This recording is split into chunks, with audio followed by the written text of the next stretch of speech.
are backtracking because Mrs. Shelton had skipped a story way back. So we're going to pick up where I had left off.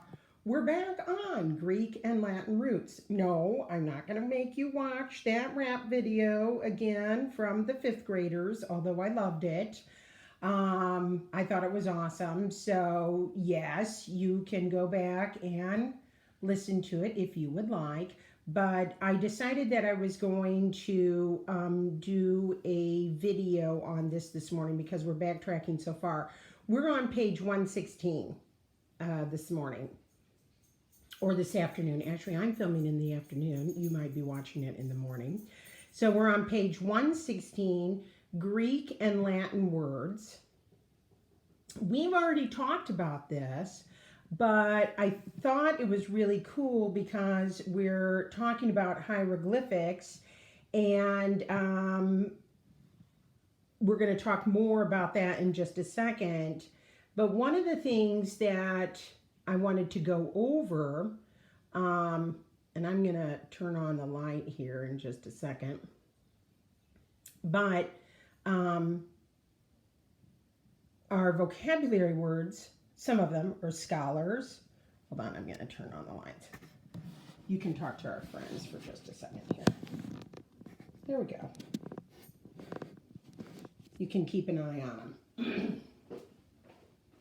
Because our video's a little fuzzy. Okay. Good, you guys aren't moving. All right. So some of our words have our pictures with it. Words to know. We've got our scholars, a temple. Look how ornate that is. And then uncover. Looks like he's uncovering something in that pot, maybe chili. And then our other words, ancient, link, seeker, translate, and triumph. Now we will go over our words, even though we had over here, we'll go over them again tomorrow. And I already have them loaded in our vocabulary, in Spelling City under vocabulary. One of the things that I want to just reiterate or go over when we have our vocabulary tests, and most of you do this, but you know that I can see how much time you spend on those flashcards before you go into your test.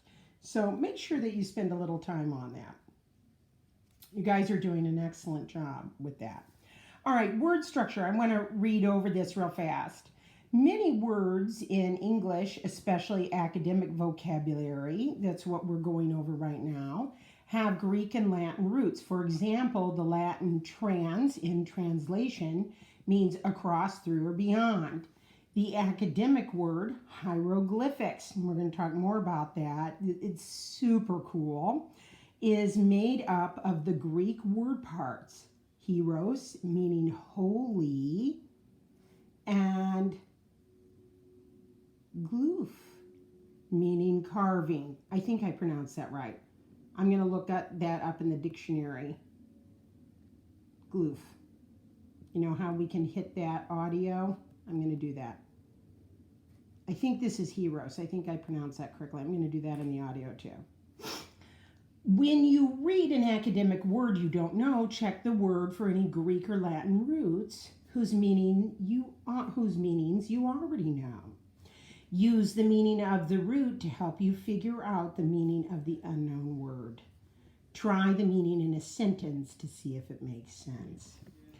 As you read the Rosetta Stone, use Greek and Latin roots to help you figure out academic words, such as scholars and archaeologists. All right. So tomorrow we're going to read the Rosetta Stone. But for now, I want to show you a really awesome website, and I'm going to put the link up because I want you to explore that website today as well. All right? So I will be right back.